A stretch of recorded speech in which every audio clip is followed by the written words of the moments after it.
El día de hoy vamos a hablar un poco acerca de la fisiología del equilibrio y para eso nos vamos a centrar específicamente en dos estructuras bastante importantes que sería el utrículo y el sacro.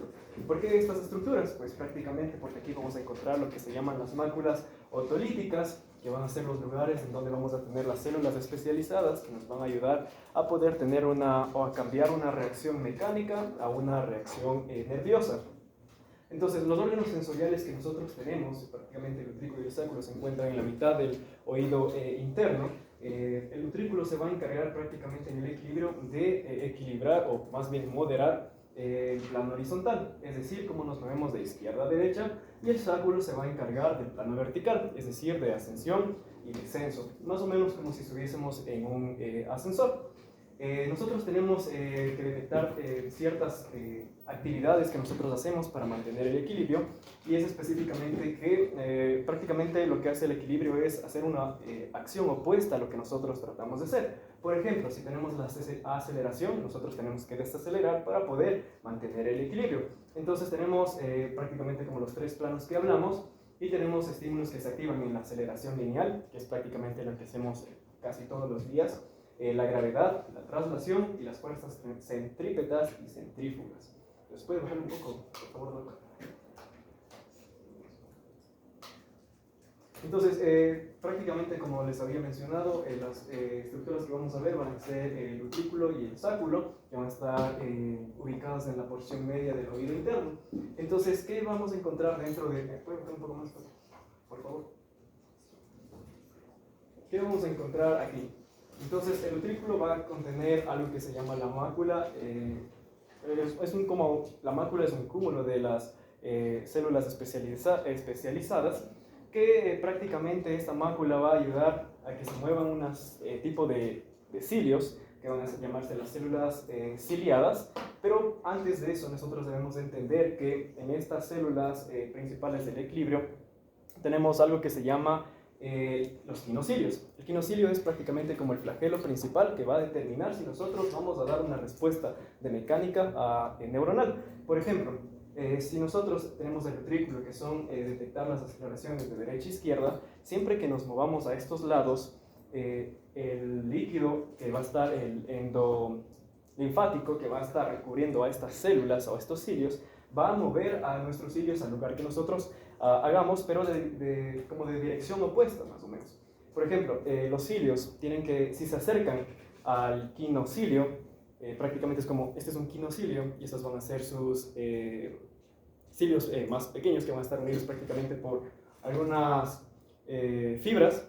Si nosotros movemos el agua endolinfática, gracias, endolinfática, y los cilios se acercan hacia el quinocilio, entonces se van a activar los canales de potasio.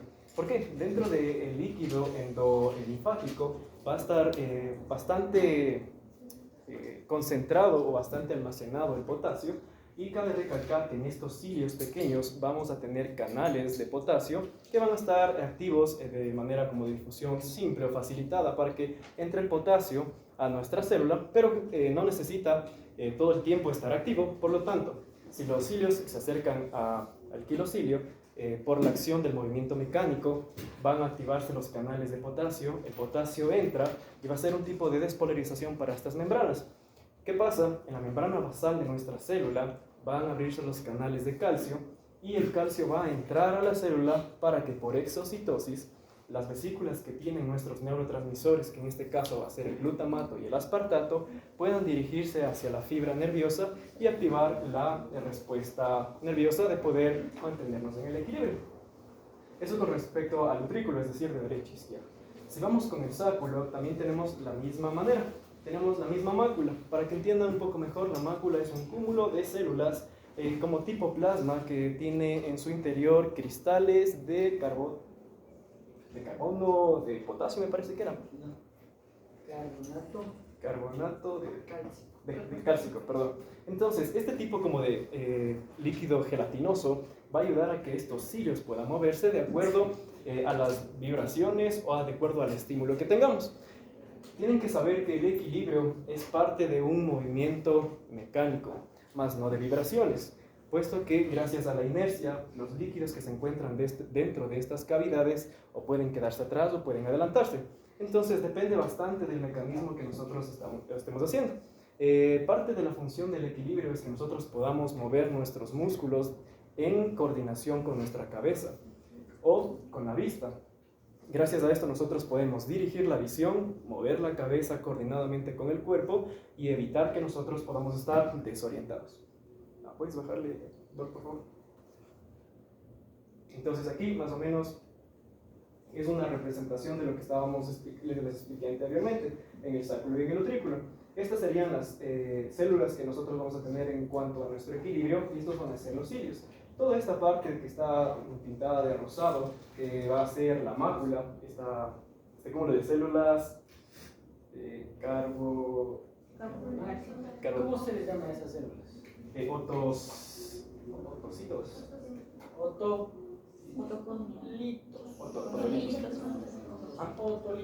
Los otolitos. Entonces, si nosotros movemos nuestra cabeza, nosotros nos movemos, esto va a hacer que las fibras o los cilios puedan moverse y puedan acercarse o no hacia el quinocilio. ¿Qué pasa si no se acerca al quinocilio? Estamos en un estado normal y se inhibe la respuesta, por lo tanto no habría una respuesta nerviosa para poder hacerlo. Entonces, la respuesta depende de la orientación del quinocilio, como les acabo de mostrar. El utrículo, que es un quinocilio cerca de la estríola, y el sáculo, que es un quinocilio alejado de la estríola. Esta organización define que las células se excitan y cuáles se inhiben según la dirección del movimiento y permite conocer la polaridad del estímulo. Positivo, aceleración; negativo, inhibición. ¿Puede bajar, por favor? A ver, ¿cómo le entendiste? Hasta esto de aquí. Entendí que prácticamente el equilibrio es un sistema plenamente mecánico por el sistema de líquido endolinfático que tenemos dentro. Cuando se mueve el líquido endolinfático y el perilinfático, hace que estos cilios puedan moverse cierta distancia, cerca o no cerca del quinocilio. El quinocilio es el que va a determinar si se despolariza o no despolariza los cilios. Entonces, si están cerca del quinocilio, se van a abrir los canales de potasio y empieza la despolarización, entrada de calcio. ¿Qué se mueve? Al menos aquí hablando del utrículo y el sáculo. ¿Qué se mueve? ¿Se mueve el líquido endolinfático? No, el líquido endolinfático está dentro de esta mácula y está revistiendo y está bañando a todas las células. Entonces, lo que se mueve sería prácticamente los cilios. Entonces, aquí tienes. Ahí. ¿Cómo es? ¿Cómo funciona? Lo que yo entendí es que los otolitos es un tipo de, dentro de del líquido endolinfático, están como prácticamente suspendidos y son un tipo como de gelatinosa, una sustancia gelatinosa. ¿Los otolitos están en el líquido endolinfático? Sí. No. ¿Dónde están? Entonces debería estar fuera del líquido endolinfático. ¿Dónde está el líquido endolinfático? Endolinfático, dentro de la mácula, revistiendo la célula. ¿Y dónde estaría? Ahí en ese dibujo, ¿dónde estaría la endolinfa? La endolinfa, debería estar aquí. No. Por eso te pregunto. ¿Cómo estaría? ¿Dónde debería estar? Si revisten a los...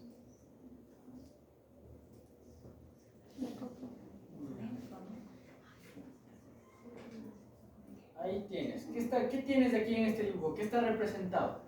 Está representado el vestíbulo, que están los conductos semicirculares, la parte media del oído interno y la cóclea. ¿Cuál es cuál? Los conductos semicirculares Ya. serían estos. Aquí sería prácticamente del utrículo y el sáculo. Esta sería la parte media del oído interno y esta sería la cóclea. Respirar. Ya. Entonces, estamos hablando ahorita solamente del utrículo y el sáculo, ¿no es cierto? ¿Cuál es la unidad funcional del utrículo y el sáculo? La mácula. Mácula acústica. Ya, entonces, ¿qué es lo que tienes ahí dibujado? ¿Cuál es la mácula? Sería eso. No. Vamos a ver todo el conjunto donde ¿Qué están. es eso que señalaste? Eso sería la cápsula de los túbulos de los conductos semi... En los canales Sí, semicirculares. sí, es correcto. Entonces, ¿cómo se llama eso? Esa es La cúpula. la cúpula. Polla, ¿no es cierto? La cresta ampular. Aquí tenemos, estas son las crestas ampulares, ¿ya? Y aquí, esta es una cresta, otra cresta, otra cresta. ¿Y aquí qué tienes? Habría líquido en el linfático. Aquí tienes. Estos son los canales semicirculares con las crestas. ¿Y esto qué es? Este y este. ¿Cuál? Perdón. Este y acá abajo, este de acá. El utrículo y el sáculo. Entonces, el utrículo y el sáculo, que esto sería el vestíbulo. Entonces decías que la unidad funcional del utrículo y el sáculo es la mácula. Entonces, esta de aquí es la mácula, que es diferente a la ampolla. Entonces, ¿cómo funciona esto de aquí? Otra vez me pregunta. Nuevamente, a ver, lo que yo entendí es que va a funcionar similar a este, simplemente la estructura funcional va a cambiar. En este caso va a tener los otolitos, que van a ser como un tipo de líquido gelatinoso que va a estar por encima como de los cilios para que estos puedan moverse. Entonces, ¿cómo está formada la mácula? La mácula estaría formada por dentro de las células de sostén, la célula funcional que tendría los cilios y el quilocilio, con los pequeños cilios, con los estereocilios, y también aparte de los otoquitos. Entonces, aquí esta mácula acústica tiene que una sustancia gelatinosa en donde están adentro de esa sustancia gelatinosa los otolitos. ¿Ya? Dentro de esta sustancia gelatinosa, que es lo que conocemos como la membrana otolítica, van a estar estos cilios. ¿Ya? Que tienes un único sinocilio o quinocilio, que es el más largo, el más grande, y el resto, los más chiquititos y en orden descendente, lo que se conocen como los estereocilios. ¿Ya? ¿Cómo funciona esta mácula acústica? ¿Qué movimiento? A ver, ¿cuál es la función del utrículo y el sáculo? El equilibrio. ¿El equilibrio? O sea, mantener el plano horizontal y el plano vertical. Depende de qué estemos usando. Si es el utrículo, va a ser el plano horizontal, y si es el otro, pues va a ser el plano vertical. Ya, pero en general, así, ¿cuál sería la función de ese utrículo y el sáculo? La función. Centrar la posición. Claro, la posición. ¿La posición de qué? Del cuerpo. ¿Del cuerpo? De la cabeza. De la cabeza, Ajá. en relación al espacio. ¿Ok? ¿No es cierto? Entonces, si yo estoy en reposo, ¿qué está pasando con esa mácula? Está en estado normal. Está neutro, ¿no es cierto? El sinetocilio y el quinocilio están así. ¿Ya? ¿Qué pasa cuando yo camino? Estaríamos en el eje horizontal. ¿Ya? ¿Cuál se activa? ¿Cuál se activa? Debe ser el utrículo. El utrículo. ¿Ya? ¿Cómo se activa? ¿Qué detecta? Detecta el movimiento de los cilios, o más bien como, Los otolitos.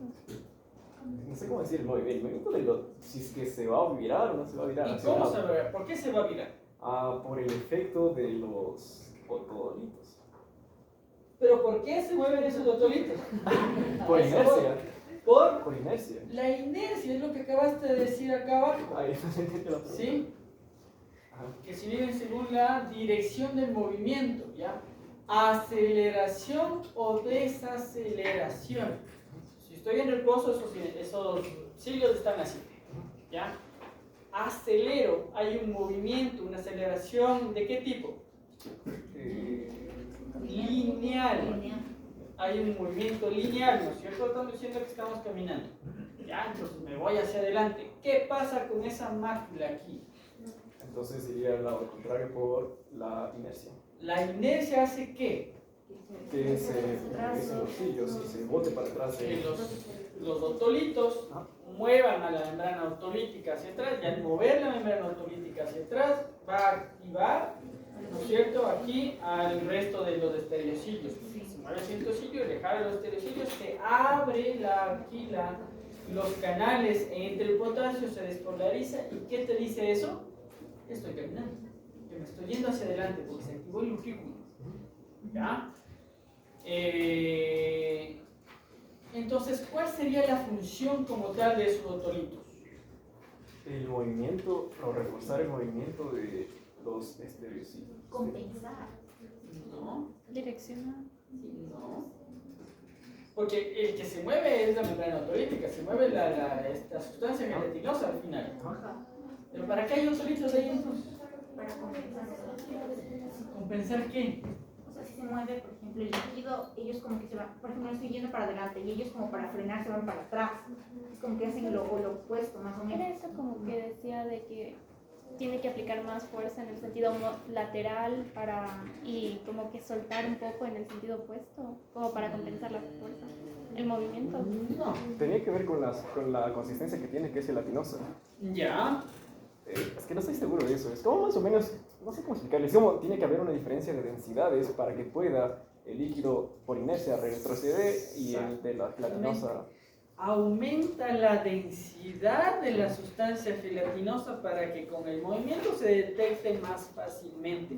Es más pesado, le hace más pesado. Por eso es que hay un montón de estas piedritas ahí en estas máculas, ¿ya? Para que aumente la densidad de esta estructura y que con el movimiento se pueda mover más fácilmente. Y pues obviamente la respuesta sea más efectiva. ¿Ok? Entonces, ¿cómo es que yo controlo el equilibrio? ¿O cuál es la función como tal del utrículo y del sacro? Es la detección de la posición de la cabeza, ¿no es cierto? Me va a ayudar con qué tipo de movimientos, los movimientos lineales, ¿sí? Lineales, el utrículo en el plano frontal y el sacro en el plano vertical. El utrículo también tiene cierta función con algunos movimientos angulares, ¿sí? No solamente esos movimientos. Pero los más específicos van a ser los canales semicirculares que ya vamos a hablar. ¿Y el sacro cuándo actuaría? Cuando Salta. saltamos. Cuando hay un movimiento vertical, el más frecuente, el más común, obviamente es ir en un ascensor. ¿Sí? Porque ahí sabes que te estás moviendo. O cuando tú te acuestas o te levantas. ¿Ya? Ahí estamos haciendo ese movimiento en el plano vertical. ¿Ok? Entonces también, por ejemplo, cuando mantenemos la postura, estas células también van a estar despolarizadas. Están activadas, o sea, están en reposo. Y eso que estén en reposo hace que los músculos estén en reposo. ¿Cómo mantengo el equilibrio? ¿Cuáles son las estructuras que me ayudan para mantener el equilibrio? Para mantener el equilibrio, no detectar los movimientos. ¿Ya? ¿Qué estructuras? Músculos, huesos, inervación, En general, ¿cuáles son los aparatos? tegumento, Órganos. músculo, Sistema óseo. Son vivos en uno solo. Osteomuscular. ¿Quién te controla el equilibrio? Hablando aquí ya del oído. Los canales musculares, ¿no? ¿Sí? Entonces, el órgano o el aparato vestibular, uno. ¿Quién? Otro. ¿Ya dijiste? Ahí está, ese es el órgano vestibular. la membrana Ese es otolítica. el uno. ¿Qué otro? La propiocepción. ¿Y el otro? Visual. Son los tres órganos que yo utilizo para mantener el equilibrio. Tú decías, yo estoy viendo el entorno, estoy viendo una grada, estoy viendo que hay un hueco. Entonces eso me va a ayudar a mantener el equilibrio. ¿Sí? Y lo otro, la propiocepción, ¿no es cierto? ¿Cómo está mi entorno? Igual para mantener el equilibrio. Entonces, ¿cómo es que yo consigo mantener mi cuerpo erguido? Como mantener la tonicidad de los músculos mediante los canales que constantemente está entrando potasio. Entonces, que no es que se inhibe por completo, sino nos caímos en cualquier momento.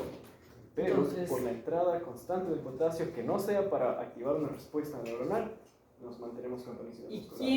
quién es el que lleva esa información? Hablando de la propiocepción ahí en ese caso. Los nervios. ¿Pero de qué? El nervio vestibular. Vestibular hablamos del oído, ¿no? Pero para los músculos, ¿quién lleva? Vestíbulo espinal. Claro. Vestíbulo espinal. El núcleo vestíbulo espinal es el que va a activar o desactivar, ¿no es cierto? O a contraer o relajar mis músculos. Entonces, ¿cómo yo mantengo esta posición? Porque me invento, se está relajando el cuádriceps porque estoy un poco inclinado, digamos. Entonces se está Exacto. relajando el cuádriceps de mi pierna izquierda, pero se está activando el cuádriceps de mi pierna derecha. Y eso me ayuda a mantener ahí el equilibrio cuando yo estoy en esta posición. Entonces no es que está todo completamente relajado, siempre hay un proceso de activación en el un lado y desactivación en el otro lado. ¿Sí? Lo mismo es cuando yo estoy así completamente de pie. ¿Ya? Entonces, esto es integrado. El vestíbulo, el retrículo y el sacro detectan el movimiento lineal. Entonces, si yo estoy moviendo mi cabeza, si mi cabeza se está yendo hacia adelante, ¿qué le va a decir al resto de los órganos? Que tengo que dar el paso aquí adelante porque si no me voy de cabeza. ¿Sí? Entonces, por eso es que yo puedo mantener ahí como tal el equilibrio. Se está integrando la parte vestibular con la parte de la propiocepción, el vestíbulo espinal. ¿Ya? Obviamente la visión siempre se está activando por ahí. ¿Sí? De la misma manera que actúa el utrículo en estos movimientos, actúa el sacro en los otros movimientos. La aceleración y desaceleración, porque ¿qué pasa cuando yo freno? Se va para hacia adelante. Exactamente, por la inercia del movimiento, estos dos tolitos se van hacia adelante y te dice freno. Entonces, ¿qué tienes que hacer? Actívale un músculo y el otro se tiene que relajar. Entonces, ahí es que yo puedo caminar, puedo hacer este movimiento de desplazamiento como tal. ¿Ya? Ahí sí se mueve esto de aquí, es lo que estabas explicando. Entra el potasio, ¿cierto? Entra a la célula, se despolariza, se libera calcio, el calcio va a la vesícula postsináptica, se libera el glutamato y se da esa respuesta, ese impulso eléctrico. ¿Ya? A ver, ¿qué más? Creo que eso ya hablamos. Sería la siguiente diapositiva. También ya hablamos de cuando estamos en reposo, mantenemos el tono muscular. Bien. Entonces, lo que decíamos, ¿no es cierto? Incluso el reposo no es que no se está dando ninguna descarga, se está activando, siempre está activado esto de aquí. ¿Ya? A ver, sí. Entonces vamos a tener ahora la fisiología de los conductos semicirculares. La unidad funcional en este caso va a ser la cúpula, que va a ser una estructura en donde las células ciliares van a estar encerradas como en una cápsula y dentro vamos a tener el líquido endolinfático y por fuera vamos a tener el líquido perilinfático. Entonces, ¿qué va a pasar aquí? Lo mismo, simplemente que en diferente plano nos va a ayudar a que... Y de hecho, si no me equivoco, es por la anatomía que tienen estos círculos que nosotros podemos tener como en la dirección de este eje, porque el otro sería como horizontal por esa misma razón, y estos son horizontales, verticales y semivertical, horizontal. ¿Cómo es eso? A ver, explícame bien. Es que, otra vez. ¿Cómo le entendiste tú? Es lo importante. Lo que pasa es que por la forma, o sea, es que de hecho es la forma en la que tienen estos conductos semicirculares, es por el hecho de que nosotros podemos detectar los ejes en los que estamos. Porque más o menos es como, estaba leyendo acerca de esto, y es como más o menos un nivelador de las personas que usan para construir una casa, que tienen una burbuja, ¿verdad? Entonces, de acuerdo al ángulo de inclinación que nosotros estemos, estos como que van a compensar el lugar en el que estamos y nos sentimos, por eso era la propia percepción. Entonces, por la anatomía que tienen estos túbulos, podemos llegar a que tengan diferentes movimientos las propias células ciliares.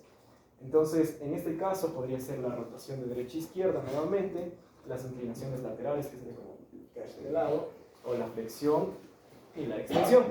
Y aquí vamos a tener nuevamente el plano horizontal, anterior, superior y el posterior. Y ahí había un ejemplo prácticamente, es como cuando subimos un ascensor, para no marearse.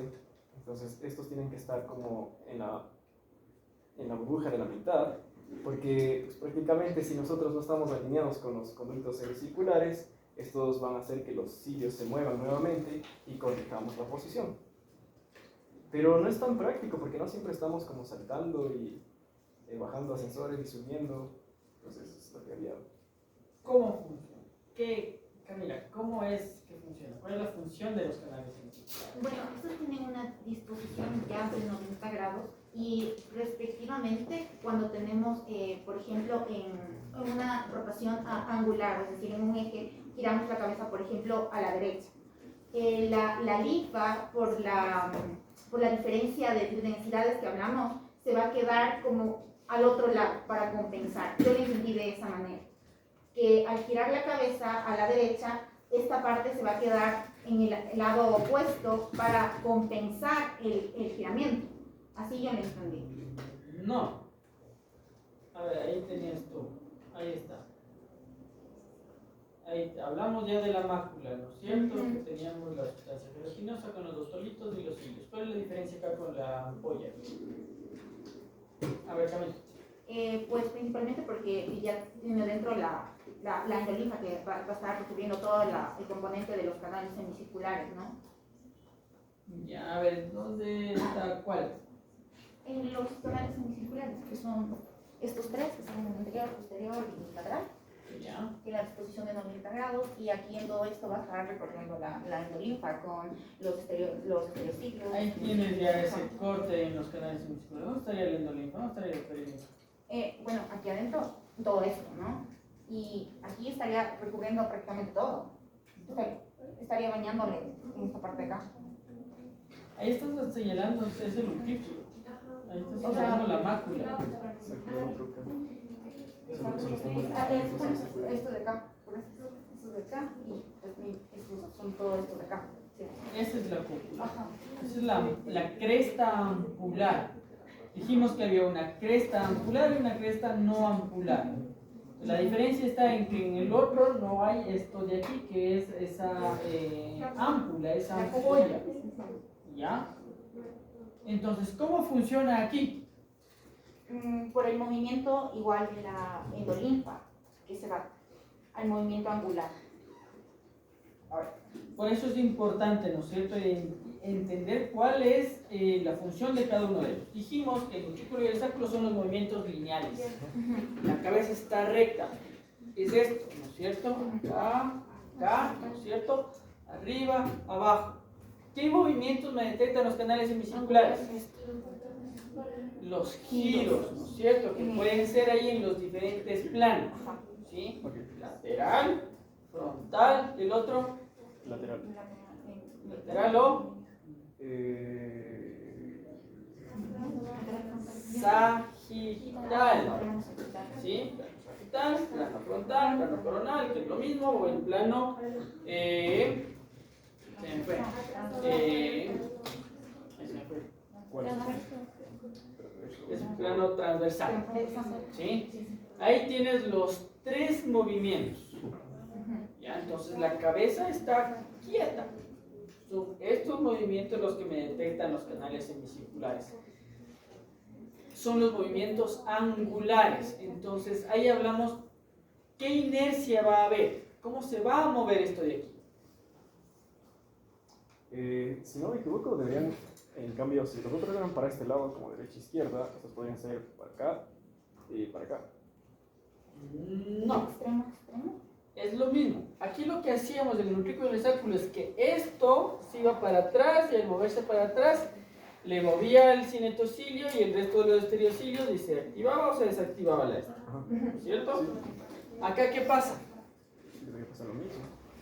Acá no hay. ¿Dónde están los otocitos? No tenemos ositos. Entonces, ¿cómo se mueve? Con la membrana endolímpica. El movimiento de los líquidos aquí adentro. Entonces, haces tú esto, ¿no es cierto? Giras la cabeza, el líquido se mueve y al mover el líquido, ¿qué hace a la cúpula? La mueve. Mueve. Le empuja, le dobla, le mueve para acá. Y al moverle por acá, ¿qué pasa?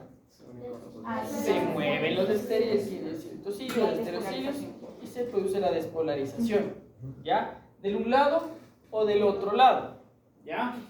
Así es como activan los canales semicirculares. ¿Qué más? ¿Puede bajarle más, por favor? ¿Puedes repetir cómo actúa la endolinfa ahí, por favor? Es el movimiento como tal. Aquí no es que dijimos como en el utrículo que el otolito es el que se mueve la mácula acústica y se activa o se desactiva acá las células ciliares. Aquí es el líquido que va a empujar a la cúpula. ¿Sí? Cuando mueve la cabeza, ese movimiento de los líquidos hace que le empuje a la cúpula y esa se mueve. Y el líquido va contrario a nuestro movimiento. O sea, depende, y a eso es lo que yo quiero llegar. En el un lado, ¿qué va a pasar? Va a haber más fuerza. ¿Qué pasa si yo giro la cabeza hacia el lado izquierdo? ¿Qué pasa en el oído izquierdo? Digamos que el movimiento está para acá. ¿Qué pasa en el izquierdo? Va hacia la izquierda. ¿Y en el oído derecho? Igual. Los dos se activan. No, el otro lado para contrarrestar. Ajá, para Solo un laberinto Exactamente. por eso es que dicen lo de que trabaja en laberintos de parejas, porque una parte es como para el movimiento en sí, la otra para contrarrestar y mantener el equilibrio. Es que, exactamente. Siempre están funcionando los dos, pero no están activándose los dos. El uno se activa y el otro se activa. Es lo que yo les decía acá en el utrículo y el sacro, hablando en el tema de los músculos, ¿sí? Para mantener la posición erguida, ¿sí? Se tiene que relajar un músculo para activarse el otro, para yo poder mantener el equilibrio. Acá es lo mismo, pero en los canales hemisféricos como tal, ¿sí? Si en esta de estas cúpulas que tienen aquí, el movimiento se va para un lado, en el lado izquierdo se va a activar, pero en el del lado derecho el movimiento es contrario. Se desactiva, acá se hiperpolariza, acá se despolariza, porque yo necesito que estos músculos se activen y estos músculos se relajen como tal, ¿ya? De hecho, abajo hay una imagen que se podría bajarle.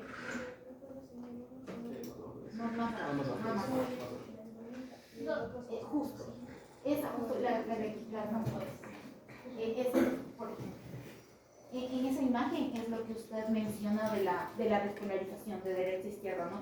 Que existe cierta compensación al momento giratorio de la cabeza. Entonces, según yo lo entiendo en la excitación, que por ejemplo si la cabeza gira al lado derecho, el izquierdo tiene que estar en total reposo, si no puede haber mareo.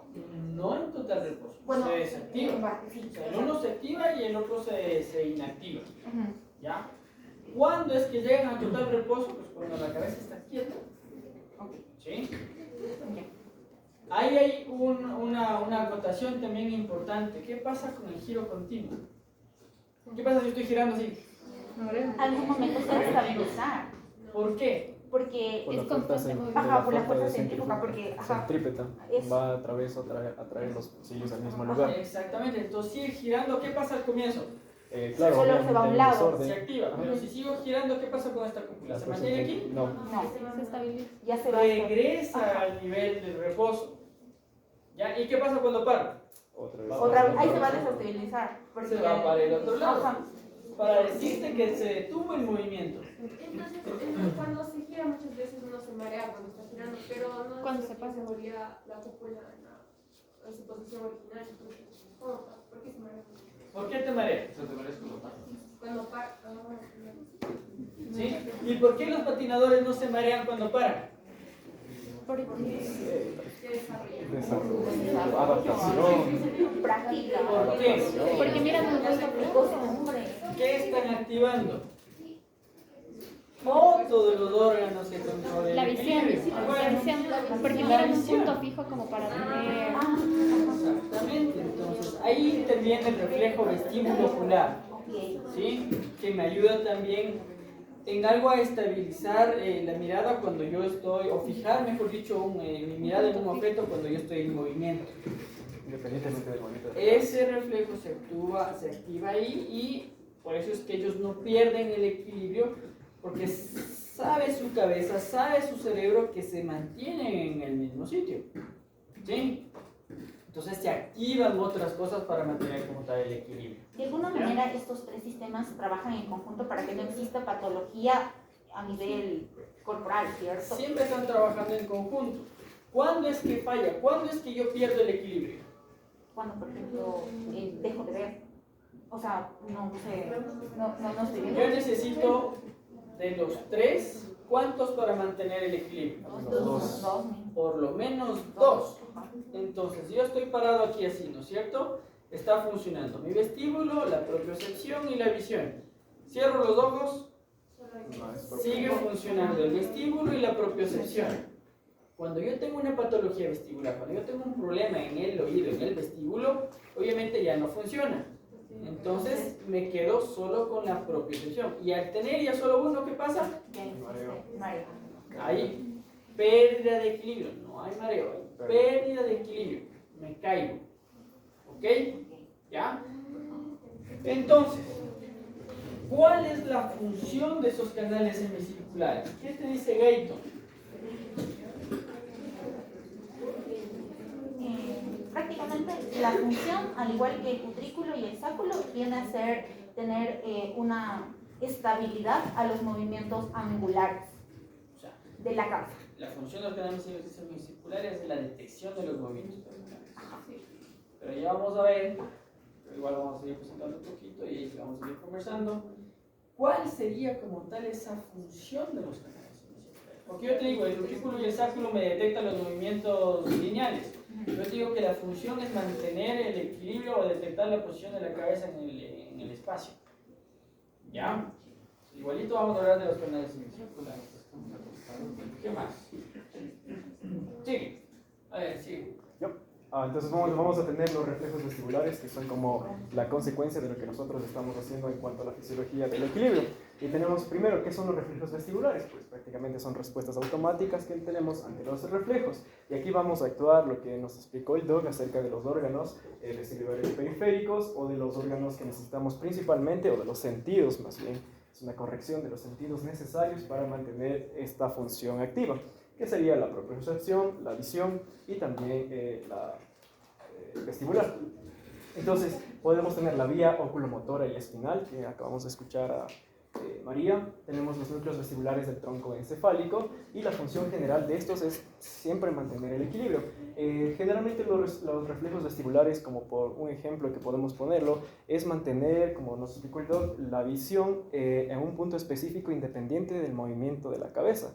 Es decir, que no necesariamente debemos mover la cabeza para mirar a un punto específico, o no necesariamente debemos mover los ojos o mover la cabeza para mirar a un punto específico. Nos ayuda a que podamos evitar caídas, es decir, el desequilibrio que nosotros tenemos. Y justamente el reflejo vestíbulo ocular, mantiene la mirada fija de la retina durante los movimientos de la cabeza. Es por eso que los ojos pueden quedarse atrás, independientemente de la cabeza.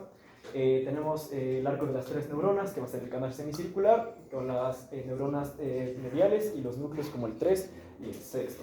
Y también codifica principales velocidades angulares, es decir, que podemos controlar de acuerdo a los reflejos que nosotros tengamos, sean tanto rápidos o lentos. Y también ajustado por el flóculo cerebeloso. Tenemos las importancias clínicas, que es la nistagma. A ver, este era... la nistagma era el movimiento, es el movimiento no controlado de los ojos. Es decir, que prácticamente no podemos controlar y los ojos están moviéndose, ¿verdad? ¿Cómo le defines a nistagma? Sería una falla de uno de los sentidos para mantener el equilibrio. Es decir, que estaríamos en una de la pérdida de los sentidos normales para mantener la función vestibular. ¿El nistagmo es patológico siempre? ¿Tío? Buena pregunta. Pero si hablamos de nistagmo, ¿puede ser estrabismo parte de este? No, entonces creo que no. ¿Qué es el estrabismo? Es una alteración, pero más bien eso ya es anatómico, sí. Es la falla de uno de los músculos extraoculares para que no pueda mantenerse el globo ocular en su posición. La alteración en la posición del ojo. La posición del ojo, no en los movimientos. Entonces, ¿cómo se define el nistagmo? Cecilia Flores. ¿Cómo le defines al nistagmo?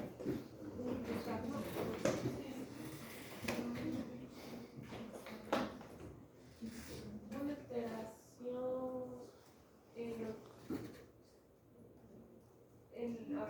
el reflejo vestibular y a la vez afectado por la visión. No, María Belén Santa María. Sí. ¿Cómo le defines al nistagmo?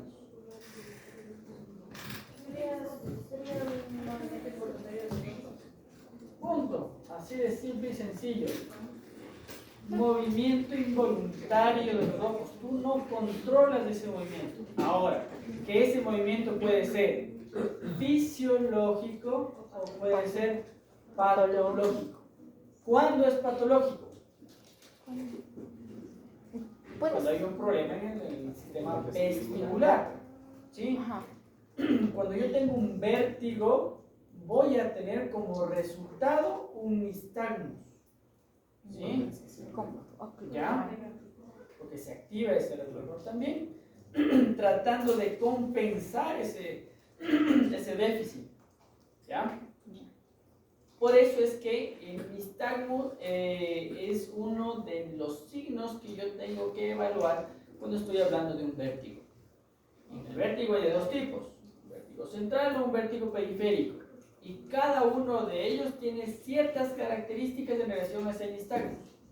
¿Ya? En nistagmus, ¿cuántos tipos de movimientos tienes de los ojos? Pero serían todos los que pueden comprometer el movimiento normal. No. En el movimiento, ¿cómo es el movimiento de los ojos en el nistagmus?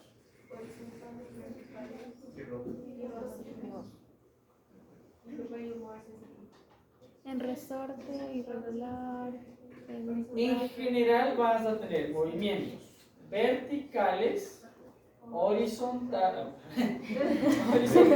verticales o también pueden ciertos ser movimientos angulares. rotatorios. Ajá. ¿Ya? Dependiendo de ese tipo de movimiento de lo que tú te orientas, como te decía, si puede ser periférico, puede ser central. ¿Ya? Pero de este tipo de movimiento hay ciertas características, es lo que tú decías. que podría ser en resorte, rotatorio y angular, creo que era. No, es en resorte, pendular Pendular, ajá. o, mejor dicho, ¿Y el otro cuál era? Y irregular. irregular. ¿Ya? Pendular. Va por ahí. ¿Cuál es el resorte? ¿Y para hacia adentro? Que vuelva al mismo sitio. Igualito. Va y viene, va y viene. El pendular, No. sí, no es lo mismo que eso. ¿Va? Así. Va y viene. Ya. Y el otro que puede ser así. Como que No es continuo. más que continuo, algo como constante realmente. Ok. ¿Ya? Porque el resorte es igualito. El otro es como Irregular. Ajá. Así. Va para acá, así. ¿Ya? En el de resorte es el más típico característico siempre en el nistagmus periférico. ¿Sí? ¿Qué quiere decir? El nistagmus que se origina en el vestíbulo. ¿Ya? Dentro del nistagmus, como les decía, hay otras características. Por ejemplo, la fatigabilidad. ¿Qué es eso? Debe ser como cansancio. Sí. Sí, algo. Bueno, no sé si es correcto. Yo había leído algo que, por ejemplo, en el periférico se trató de que es constante, que tiene una velocidad como casi siempre como parecida, y que la fatiga básicamente se trataba que si mirabas a un lado podría tomarse durante un tiempo, o sea que te, como, no sé, como que el movimiento se cansa y se... Eso vamos a hablar en la siguiente clase un poco más, ¿ya? Pero ¿qué te quiere decir con la fatigabilidad? Es que ese movimiento pare, se detenga, ¿sí? ¿Cuándo para? ¿Cuándo es fatigable? En el periférico, cuando tú fijas la mirada, ¿sí? Pones la atención en un punto fijo y el nistagmus va disminuyendo, ¿sí? Cuando tú no puedes fijar la mirada, ese movimiento, ese nistagmus no disminuye, se mantiene. ¿Ya? Eso es cuando es periférico. En el central, independientemente si fijas o no la mirada, Sigue. se mantiene, ¿sí? No se fatiga, no disminuye. ¿Ya? Entonces le hace cerrar los ojos, abre los ojos y está ahí el nistagmus. Pero ya fijó la mirada Y baja para. un poco. Y alguna pregunta, ¿y entonces cómo se corrige el nistagmus? El nistagmus, como te digo, esto de aquí, el que estamos hablando es patológico. ¿Sí? Entonces hay que encontrar la causa. Es un vértigo periférico, por ejemplo, uno de los tipos de vértigo más frecuente, que es el vértigo posicional paroxístico benigno, es en el que uno de los otolitos se salió, ¿sí? De donde está y se quedó puede ser en la hay dos tipos, de la cupulolitiasis o canalolitiasis, ¿sí? O está en la cúpula o está en el canal, ¿sí? Cuando está ahí el otolito con los movimientos de los líquidos, manda una información incorrecta y te mareas, hay vértigo, ¿sí? Ok. Entonces, identificas qué canal es el que está afectado, corriges y el nistagmus desaparece. El más frecuente siempre es el del posterior, ¿ya? Entonces, la maniobra que hace se llama la maniobra de discal pike. Te acuestas, ¿sí? 90 grados y empiezan los ojos. Haces la maniobra, se llama de reposicionamiento, maniobra de Epley, que es girar la cabeza, ese otolito que estaba ahí regresa a donde debe estar y se puede ver. Pero eso es solo, no requiere intervención quirúrgica, más bien es práctica y... Esto es algo clínico, es mejor así. Ahora, hay otros vértigos. Por ejemplo, el Meniere. El Meniere es un tipo de vértigo, sí, pero está asociado a otra causa. Esto de aquí es por...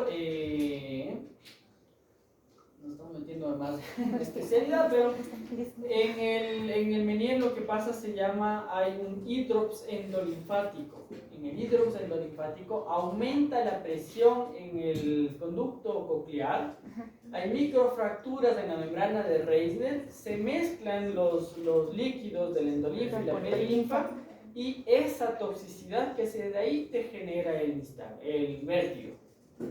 ¿Ya? Entonces ahí no hay un tratamiento clínico. Ahí ¿sí? se corrige operando. Generalmente haces otras medidas, como te digo que es un hidrops, aumento de la presión, lo que tratas de controlar es la presión ahí adentro. Entonces utilizas antihipertensivos en algunos casos, dieta, cuidados. Uno de los tratamientos que se puede dar es la cirugía del conducto del saco endolinfático. ¿Sí? Abres el saco endolinfático para que disminuya la presión. Es una cirugía súper complicada, larga y que en algunos casos incluso no se llega a corregir como tal. ¿Y esa patología se da por algún golpe? ¿Es No, genético? Esto es por aumento de la presión. No hay una causa definida. Se sabe que es aumento de la presión del líquido endococlear, ¿ya? Y que al romperse, al verse esas microfracturas, se da eso de ahí. Incluso es el diagnóstico como tal, solamente es clínico. Haces la evaluación en la parte del vértigo y la audiología, ¿ya? Porque el Meniere siempre es hipoacusia con vértigo, ¿ya? El diagnóstico definitivo es solamente biopsia. Se diagnosticó porque en cadáveres se abrió la cóclea y vieron que había microfracturas y los pacientes de los antecedentes tenían Meniere. Así fue que se diagnosticaron y se dieron cuenta que esa era la causa del Meniere. ¿Ya? O sea, perdón que me interrumpa. Entonces en la posterior, si tiene que hacerle girar la cabeza, tiene que estar ahí como al azar, si se pone o no se pone en la posición normal. La idea es que estos movimientos que tú haces son específicos para llegar a alinear el canal semicircular con el saco, ¿no es cierto? Para que el otolito caiga y entre. Son movimientos específicos, son ángulos a los que tú tienes que poner. Siempre la cabeza cuando tú la acuestas tiene que estar a 45 grados. La acuestas y vas girando 90 grados, 90 grados, 90 grados hasta que caiga la piedrita. ¿Y no hay riesgo de que se vuelva a salir si alguna vez? Hay riesgo. Esto no es que ya le curaste y nunca más. Este tipo de vértigo se va a presentar a todos alguna vez en la vida, pero la mayoría de las veces con los movimientos que hacemos del día a día se corrige solo. Cuando no mejora, cuando no entra, ahí es que tienes que hacer las maniobras. Ah, ¿Ya? ok. Ahí. Yo le tenía una pregunta. Por ejemplo, ¿es pertinente saber diferenciar los grados del nistagmo? Ahorita, eso es ya más especial, eso es clínica. Todo lo que estamos hablando ahorita es clínica. ¿Ya? Pero por eso les digo la importancia de saber esto de acá para poder aplicarlo a la clínica después. Claro. ¿Sí? Entonces sabemos que el reflejo vestíbulo ocular nos va a dar el nistagmo, que es clave para la identificación del vértigo, ¿ya? Ahí tienes el reflejo vestíbulo espinal, ¿ya? Que es lo que decíamos para mantener la postura. Exacto. ¿Ya? Vas a tener otros reflejos, pero que específicamente, o sea, mejor dicho, los que más actúan como tales es el vestíbulo espinal y el vestíbulo ocular. Ajá, por eso está ahí el control de la postura y el equilibrio, que pues tenemos los 3 reflejos que llamamos. Exactamente, ¿ya? Serían eso de ahí. De ahí tienes el vestíbulo cervical, o sea, tienes otros y todos interactúan siempre, ¿ya? Pero lo más importante son esos dos en ese sentido, Ok. lo que buscamos ahorita. ¿Ok? Ya. Eso tenemos equilibrio. Y ahí sí. A ver, vamos con la... Vamos a dejarles de ahí, ¿ya? Está bien. Vamos a ver otro grupo para hablar de la audición, Gracias, Doc. ¿ya? Tú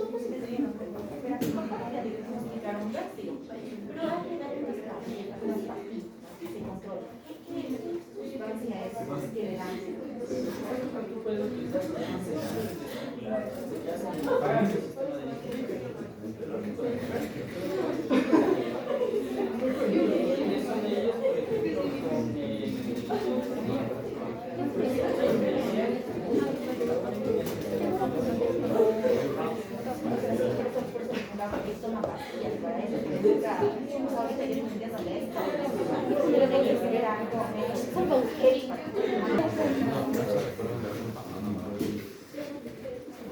Ya, yo les voy a hablar de la fisiología de la audición. Se ve lo que es.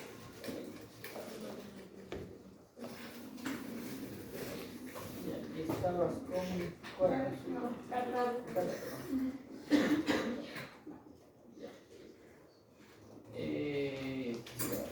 Ya. Para entender un poco de la audición tenemos que recordar un poco de la anatomía, especialmente la del oído medio. ¿Cuáles son las estructuras más importantes de las que van a participar en todo este sistema de la audición? Primero tenemos a la membrana timpánica, la del tímpano, o el tímpano, que esta prácticamente es como una telita. Esta telita va a vibrar cuando ya va a sentir todo el golpe del sonido que se da por el estribo. Luego tenemos los huesecillos del oído medio. Estos, como sabemos, es el martillo, el yunque y el estribo. El martillo, está unido al tímpano por su mango, el yunque que está articulado al martillo y el estribo que está articulado con el yunque, pero el estribo también es un poco más importante porque la base se apoya sobre la ventana oval de la cóclea, que es donde igual nos va a permitir todo este sistema de la audición, y los músculos. El músculo tensor del tímpano, que se va a tirar del martillo y va a mantener tenso el tímpano, y esta tensión nos permite que todo este sistema del sonido se transmita de una manera correcta. De ahí, ¿cómo se transmite el oído? Bueno, prácticamente nos dice que llega la onda del sonido y la onda del sonido va a ser vibrar a la membrana timpánica. Una vez que la membrana timpánica, como vibra esta, también va a hacer vibrar el martillo. El martillo se mueve con la membrana timpánica y todo este sistema es como una palanca. Entonces se mueve el martillo, se mueve el yunque y se mueve el estribo. Cuando el movimiento llega al estribo, prácticamente el estribo, la base, le va a enfocar a la membrana oval y aquí va a producir ciertas ondas, cierta vibración, y esta vibración va a llegar al líquido de la cóclea. El líquido de la cóclea se va a mover y nos va a ayudar con todo este sistema. Entonces nos decía que cada que el tímpano se mueve hacia adentro, el líquido coclear prácticamente se atraviesa como que la cóclea, y él nos ayuda igual con las células ciliares y demás, y cuando el tímpano se mueve hacia afuera, todo el líquido era como que se regresaba. Esa es la parte importante. Ajá. ¿Qué es eso?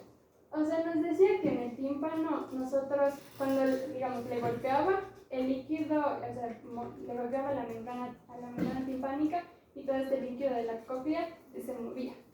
A ver, ¿cómo se mueve los huesecillos? Porque lo que estamos hablando ahí es la cadena circular, los huesecillos. O sea, nos decía que se mueven como palanca, vibraban. Entonces, vibraban y se movía el uno, se movía el otro. No es que vibra, Ajá. hay un movimiento, ajá. un movimiento oscilatorio, ¿cierto? Hacia adentro y hacia afuera. Eso es, entre comillas, el vibrar, ¿sí? Pero ¿cómo se da ese movimiento es lo importante? Eso se da, o sea, nos decía que funcionaba como una palanca. Entonces, hay un sistema de palancas ahí. ¿Cómo se da ese sistema de palancas? ¿Gracias a qué existe ese sistema de palancas? a los músculos también, Al estapedio. al estapedio y al tensor del tímpano. No. ¿Eso me va a ayudar a regular la Sí. función? Sí, pero no el movimiento de palanca directamente. Los ligamentos. Los ligamentos. No. Las ondas. ¿Quién? Las ondas del sonido. No. Ahí tiene, mira, verás. Lo repetemos. Ahí. O sea, la parte inferior del martillo que golpeaba la membrana. Es Del estribo. La base de a la articulación de la cadena osicular. ¿Cómo está articulado? ¿Qué tipo de articulación tiene la cadena osicular? Sinovial. Es una articulación sinovial. ¿Y qué características tiene la articulación sinovial? Triaxial.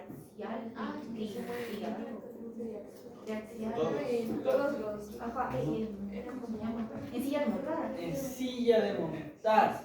¿Ya? Entonces, ¿qué hace eso? Que el martillo que está aquí se mueva, ¿no es cierto?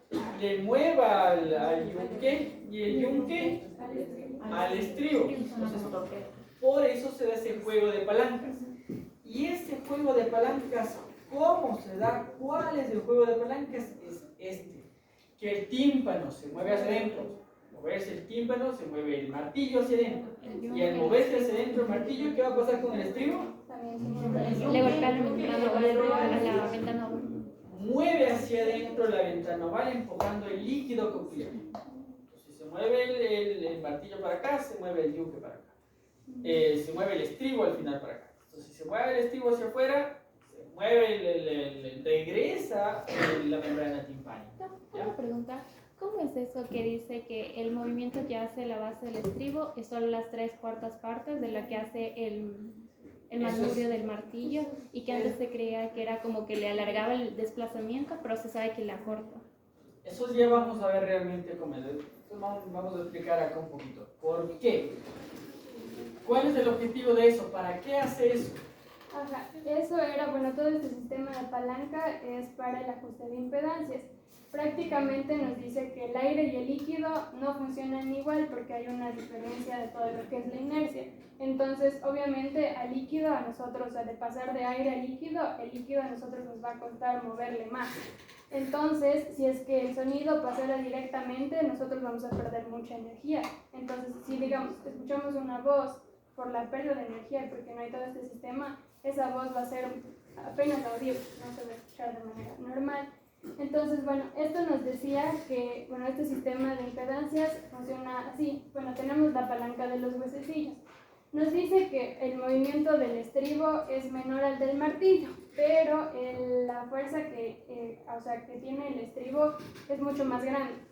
También nos decía la diferencia de áreas. Nos dice que el tímpano mide 55 milímetros cuadrados y la del estribo mide 3.2 milímetros cuadrados. Entonces toda esta fuerza se concentraba y esta concentración permitía que al estribo, o sea, le controlaba para que el sonido, para que haya más fuerza del movimiento de la energía. Bueno, por aquí, entonces, el sonido va a entrar, o sea, si es que no hay este sistema, el sonido va a entrar y va a llegar, pero como les digo, va a haber una pérdida de energía de 15 a 20 decibeles y prácticamente todo este sistema nos ayuda a que nosotros aprovechemos del 100% que escuchamos, del 50 al 75%, ahorrar toda esta energía, ya que podemos escuchar mejor. Entonces nos decía que más o menos aquí, o sea, ya estaba toda la fuerza y permitía que haya más fuerza sobre el líquido para que le dé a la cóclea que las que ejercen las fuerzas en sí sobre el tímpano. A ver, ahora sí, vamos a entender. Primero, ¿qué es impedancia? La impedancia era como que ese es el sistema que nos permite ayudar a medir el aire líquido. No. ¿Qué es impedancia? Bloqueo. Una María Belén.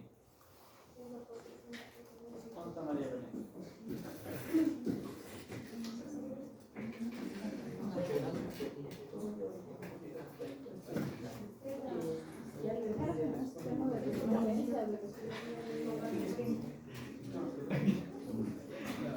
A ver.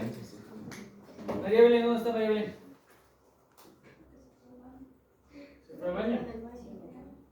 Ya, ¿cuánto tiempo? Scarlett. O sea, lo que había leído decía que la impedancia es como un, digamos, un sistema de resistencia que va, como dice el nombre impedancia, es como que va a impedir. No es un sistema, es una resistencia de que tiene que pasar de una estructura de un lado a otro lado. En este caso hablamos de impedancia en relación al sonido, a las vibraciones, a las ondas sonoras. Entonces, ¿cuál sería la impedancia que tiene que vencer la onda sonora? La membrana timpánica. ¿Qué agua? El líquido, ¿Cuál linfa? endolinfa. Perilinfo. ¿Por qué? ¿Por qué? A ver. Vamos con Yolanda. O sea, es más que todo que el oído medio, para que pueda ingresar, como que cambia la energía, algo así. Estamos hablando de la impedancia, ¿no es cierto? Que tenemos que es una barrera. Aquí, ¿cuál sería la barrera hablando del oído y de las ondas? ¿Qué es lo que tendría que vencer? ¿La densidad de qué? ¿Líquido de dónde? De la cóclea. Ya vamos a hablar qué líquido es la cóclea en un ratito. ¿Sí? Esa es la impedancia. ¿Por qué? El sonido está viniendo de un medio de aire, ¿no es cierto? Hasta llegar al oído medio. Pero del oído medio tiene que pasar a la cóclea, que ya no es aire, es líquido. Entonces, si yo no tengo un ajuste de impedancia, si yo no tengo un sistema que me ayude a multiplicar ese sonido, se perdería. ¿Sí? Por eso te dice que si nosotros no tuviéramos este sistema, nosotros tuviéramos una pérdida de audición de más o menos de entre 15 a 20 decibeles. ¿Ya? Porque ese sonido no está pasando a la cóclea adecuadamente y no voy a escuchar bien. ¿Sí? Para que pueda pasar, para que podamos escuchar, hay este sistema de ajuste de impedancias. ¿Y cómo se da el ajuste de impedancias? ¿Qué sistemas son los que intervienen? Dos. Uno, el juego de palancas, que dijimos, ¿no es cierto?, que es importante que se puedan mover así, que el uno le empuje al otro, ¿no es cierto? Y lo otro, las áreas. ¿Cómo? Es que nos dice que el área del tímpano es mucho más grande que la área del trigo. Ajá. Entonces nos decía que toda esta fuerza que llega, o sea, toda la fuerza que se concentra en el tímpano iba a pasar al estribo, que es una fuerza un poco más pequeña, la superficie es más pequeña. Entonces la fuerza no se pierde, sino como que se concentra más para que como que el golpe sea un poco más fuerte y se pueda, o sea, permitir que el aire pase al líquido y que el líquido se mueva. Entonces aquí hablamos que ese ajuste de impedancias lo que va a hacer es aumentar la fuerza del movimiento. ¿Sí? Tomando en cuenta que la membrana timpánica tiene un área así súper grande que mide 55 milímetros cuadrados, a 3.2 que te mide la ventana oval. ¿Sí? ¿No es cierto? Entonces toda esa fuerza que llega en las vibraciones va concentrándose, ¿sí?, hasta llegar a esta pequeña zona aquí, para que cuando se mueva más fuerte y pueda transmitir esa onda, que le mueva al líquido como tal. Es por ¿Sí? presión entonces, prácticamente. Entonces aumenta la fuerza. Tú decías, no aumenta la amplitud. ¿Cuál sería la amplitud? La intensidad. La intensidad. No. La oscilación de los huesos. Ya, ¿cómo? O sea, no se mueve más, sino es más fuerte. No se mueve más. O sea, no oscila más, sino es más fuerte. Entonces, decimos que la amplitud del movimiento de la membrana timpánica, digamos que es este. Acá te dice que disminuye la amplitud, ¿por qué? Porque el movimiento del estribo es este. ¿Sí? Se mueve menos, pero se mueve más fuerte. ¿Sí? Entonces, estas diferencias hacen que podamos aumentar ¿cuánto? Hasta 22 veces la fuerza que se ejerce sobre el tímpano a la cóclea. Exactamente. Entonces, esa onda sonora que llegaba aquí despacito, Acá está llegando 22 veces más fuerte para que pueda mover al líquido, ¿sí? Y que pueda transmitirle allá la cóclea como tal, ¿sí? Entonces, ese es el ajuste de impedancias, ¿ya? Eso es cómo nuestro oído funciona para aumentar la fuerza para que nosotros podamos escuchar realmente, ¿sí? Bueno, ¿tú bien? ¿Tu apellido? Mira. Bien. Sí. Ya. De ahí tenemos el reflejo de atenuación.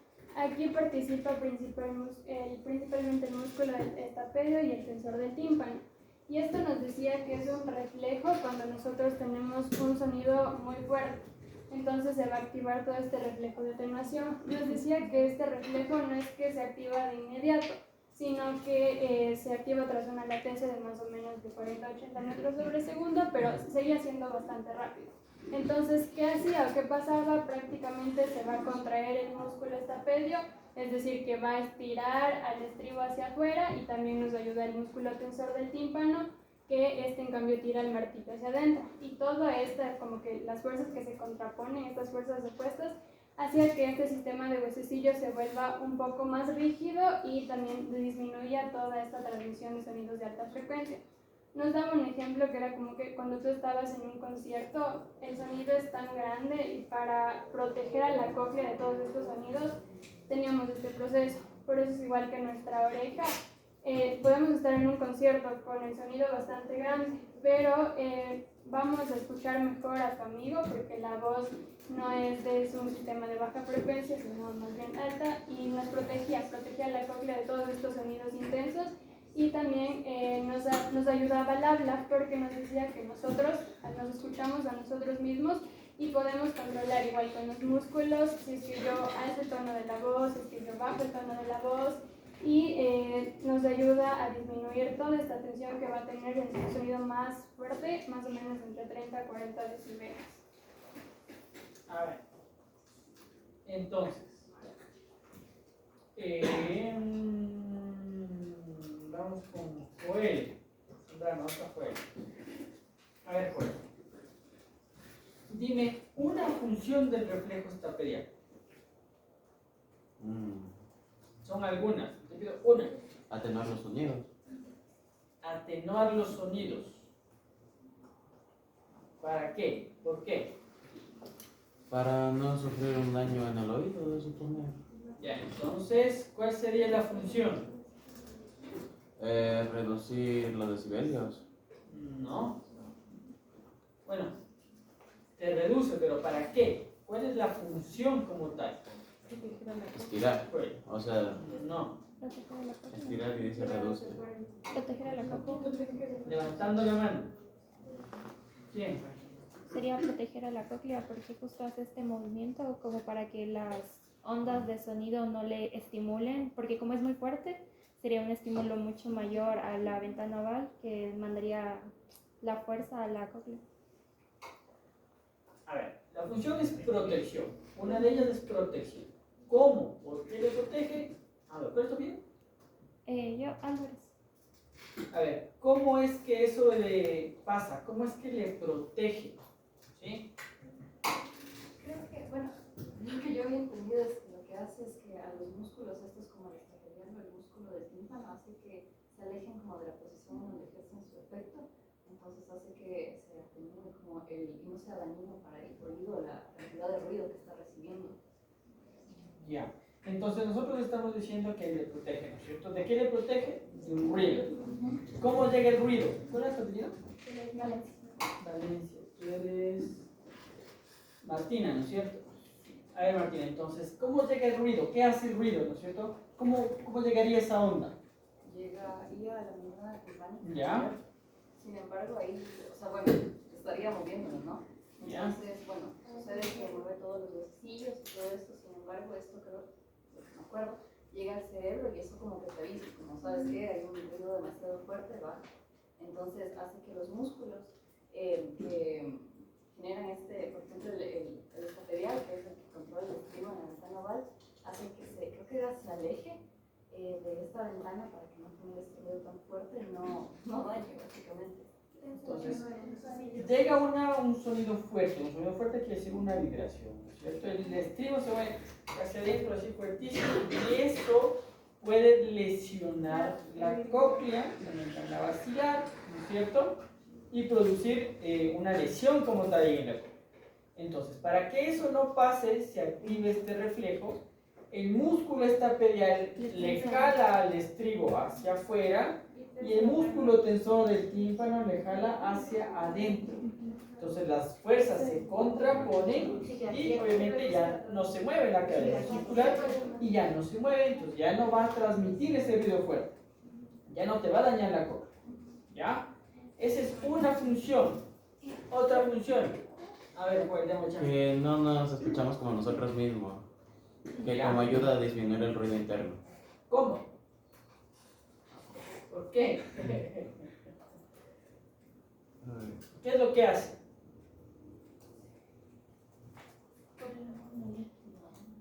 Lo que te habla es de esto que se conoce como la autofonía. ¿Qué es la autofonía? Escuchamos nuestra propia voz dentro de la cabeza, ¿no es cierto? ¿Y qué función tendría ahí el reflejo estapedial? ¿Para qué? Por el movimiento del líquido que hace. ¿Pero para qué? Para que no se perturbe todo el tiempo por sus propios voces con las que le pueden interrumpir. No. Itzel, ¿cómo está Itzel? O sea, era más que todo para que no se sature la cóclea al momento que nosotros hablamos, entonces baja como las vibraciones de nuestra voz. Baja las vibraciones de nuestra voz, va por ahí, a ver. Explícale mejor. A ver, o sea, básicamente cuando nosotros hablamos, ¿Ya? pues estamos como transmitiendo nuestra propia voz hacia nuestros oídos. ¿Ya? Entonces tenemos como un ruido fuerte, por así decirlo, porque es un ruido cercano. Entonces como que trata de hacer parecido a lo que hacía cuando hay un ruido demasiado fuerte. Pero creo que había una... si no me acuerdo. ¿Para qué? ¿Para qué sería eso? ¿Para qué? Para evitar daños en la cóclea. ¿Para qué? Tú modules tu voz, para que tú bajes tu voz. ¿Sí? ¿Qué pasa en las personas que no escuchan? Gritan, ¿no es cierto? Ya no se escuchan su propia voz en la cabeza, no se activa el reflejo estapedial y ellos gritan. Entonces, como nosotros sí nos escuchamos, porque las vibraciones de nuestra voz se dan aquí en la cabeza, en nuestra caja de resonancia, que son los senos paranasales, también van a ir hacia el oído a través del hueso y vamos a escucharnos nuestra propia voz. ¿Sí? Entonces, para yo poder regular el tono de mi voz, existe el reflejo estapedial también. Entonces, es la otra función. ¿Ya? ¿Me ibas a preguntar? Sí, por ejemplo, en el caso del músculo estapedio y el reflejo de atenuación, las personas que trabajan, digamos, sin construcción y aún así utilizan como que todo el equipo para protección, luego tienen problemas auditivos porque esto como que se fatiga, deja de responder correctamente. Ya vamos a hablar después de cuáles serían como que las consecuencias de o en el volumen como tal, qué consecuencias puede tener. Como que se vuelve insensible, No va no tanto por ahí, es Ya. el ruido como del volumen como tal que te afecta. De eso ya vamos a hablar. ¿Ya? ¿Y el otro? Ocultaba los sonidos de baja frecuencia para concentrarse en los que eran creo que mayor que 1000 revoluciones, porque eso era como que Los sonidos que emitían la voz. Entonces, para poder concentrarnos en eso. O sea, son 1000 hercios más que revoluciones, siempre hablamos en hercios. ¿Ya? Es justo ese la otra función. Entonces, poniendo un ejemplo, ¿cuándo se activa ese reflejo estapedial? Ponía ahí en Gaiton, te decía. Ruido de fondo. No, más bien quiero. ¿Cuándo? Ruido de fondo. Por ejemplo, aquí estamos en la clase, estamos queriendo escucharle a su compañera, pero por atrás están todo el mundo conversando.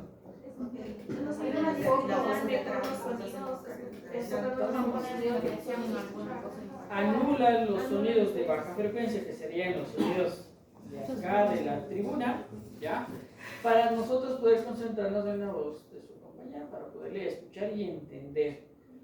Poniéndole en otro ejemplo, en un concierto, ¿sí? O sea, los sonidos de baja frecuencia son altos. O sea, son más ruidosos. Son Lo que pasa es que nosotros nos manejamos en un rango de frecuencias, ¿sí? Entonces la voz generalmente está en los tonos de frecuencia media. Entonces te apagas los tonos de acá para que tú puedas entender mejor a estos tonos de frecuencia media, ¿ya? Como les digo, nosotros nos manejamos en un rango enorme de frecuencias que van desde dónde a dónde. 200 a 8000. Desde 20 a 20.000. ¿Qué? Hertz. Entonces, hercios, ¿de dónde a dónde va? De 100 a Sí, te va de 20 a 20.000, es como que el espectro total. Pero nosotros como humanos, lo audible, 20. de 100 a... Es que las personas sordas decían que era 8000. no, eso no. Las personas de la tercera edad eran de Son las que más se afectan. Pero nosotros nos manejamos en el rango de las de 125 hasta los 8000 hercios. ¿Sí? Pueden ser más, ¿sí? Pero lo que nosotros como humanos llegamos a percibir, lo que medimos incluso cuando hacemos una audiometría, es desde los 125 hasta los 8000 hercios. Las frecuencias más bajas son muy difíciles de escucharles, nosotros no los percibimos como tal, ¿ya? Pero están presentes, eso no quiere decir que no haya. Sí, es más o menos la diferencia entre los animales, los perros y nosotros. Ese silbato que usan los perros, eso tiene una frecuencia altísima y nosotros no llegamos a escucharlo, pero ellos muy claramente, ¿ya? Por eso es que nosotros solo llegamos hasta los 8000, ¿sí? De 125 a los 8000 hercios, ¿sí? Entonces ahí están las tres funciones. Uno, protección. Uno, regular el tono de nuestra voz. Y el otro, bajar los sonidos de baja frecuencia, tener los sonidos de baja frecuencia para poder concentrarnos en el resto de sonidos, ¿ya?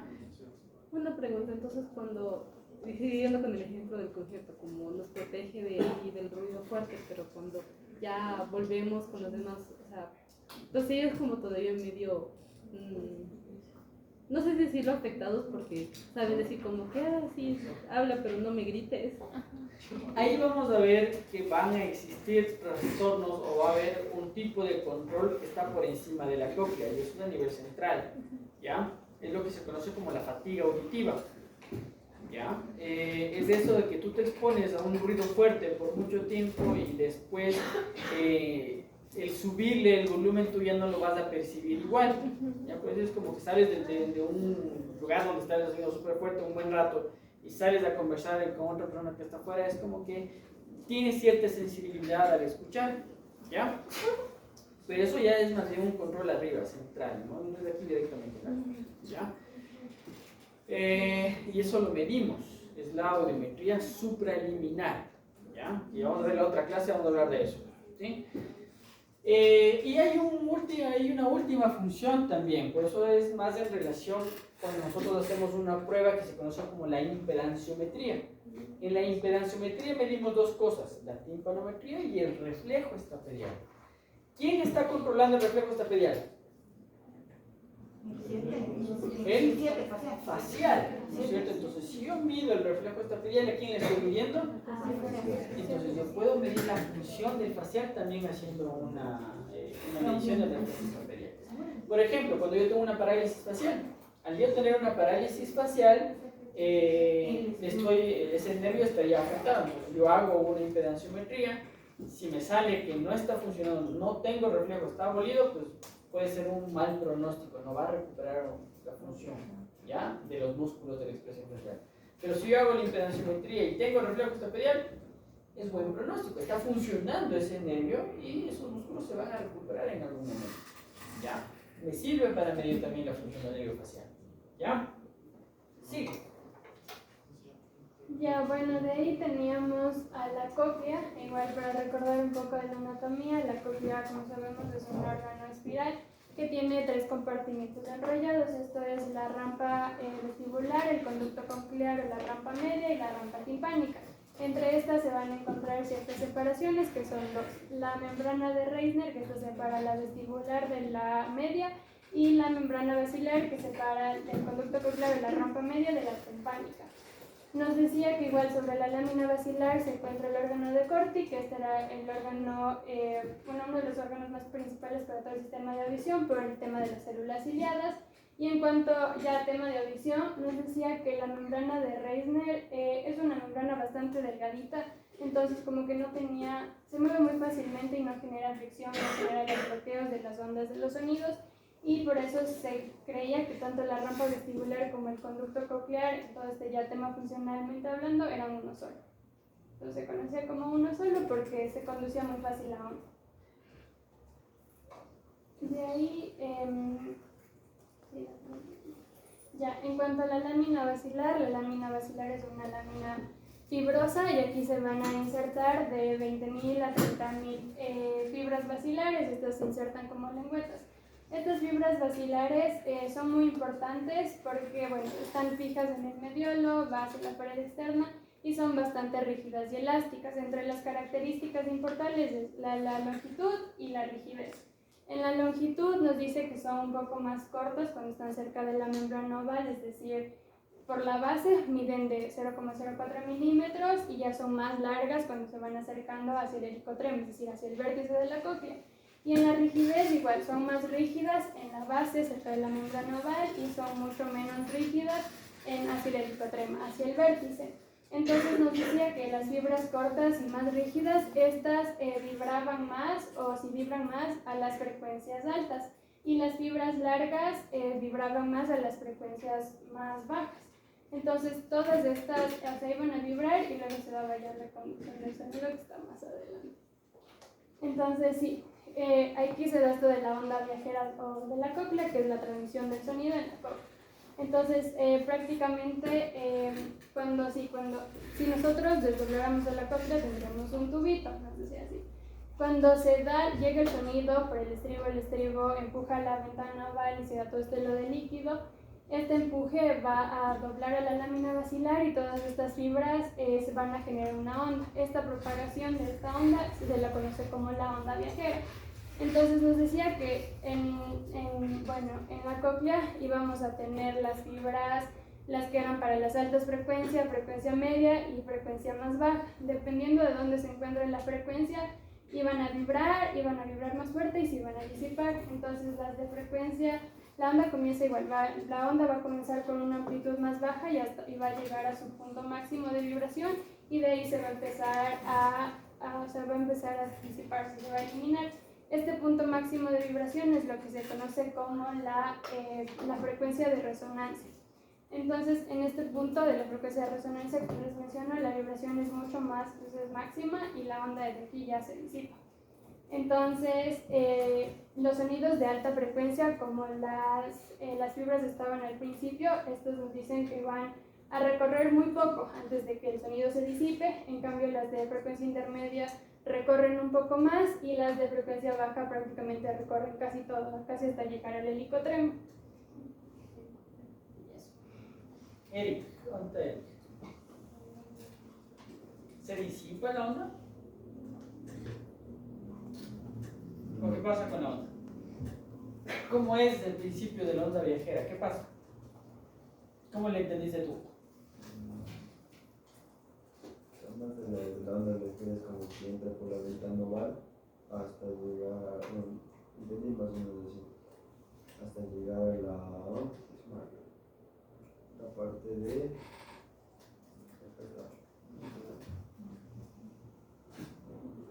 ¿Hasta dónde llega? hasta la parte del helicotrema, donde ahí ya vas a tener la participación con los órganos de Cori.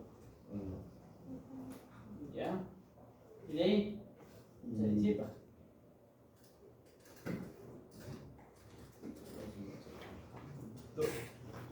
¿Y a qué se refiere a que se disipa? ¿Si desaparece la onda o disminuye la frecuencia? Es que ese fue el término, por eso estoy preguntando yo. Se disipa. ¿Qué pasa con esa onda? A ver, Mateo. Yo pienso que no es que se disipa por completo, porque al fin y al cabo, como son estructuras mecánicas, o sea, son físicas, simplemente cambia la manera en que se dirige la onda. Es decir, que si viene de una onda aérea, se va a hacer una onda física y va a viajar mucho más rápido y mucho más eficaz. Entonces, no es que se va a disipar, simplemente va a cambiar su manera de transmitirse, de transportarse, pero tal vez en cierto punto sí vaya a disminuir o vaya a bajar un poco por el hecho de la estructura a la que estamos haciéndolo. No. O sea, yo entiendo que el programa como que va a ir la onda, entonces como que llega en un punto que tiene como que la misma resonancia. Ya. Entonces cuando llega a ese punto, libera toda su energía ahí y ahí va como que perdiendo intensidad, porque como que cambia. O sea, libera toda su energía en el punto que está en la misma resonancia. ¿Y de ahí qué pasa? Va perdiendo intensidad, ¿no? Pierde intensidad y de ahí se queda ahí la onda. Ahí ya como que sí se disipa. Sí. Ya, sí se disipa ya que primero alcanza una amplitud máxima y después disminuye rápidamente, entonces sí se va a disipar porque va a disminuir su amplitud de la onda.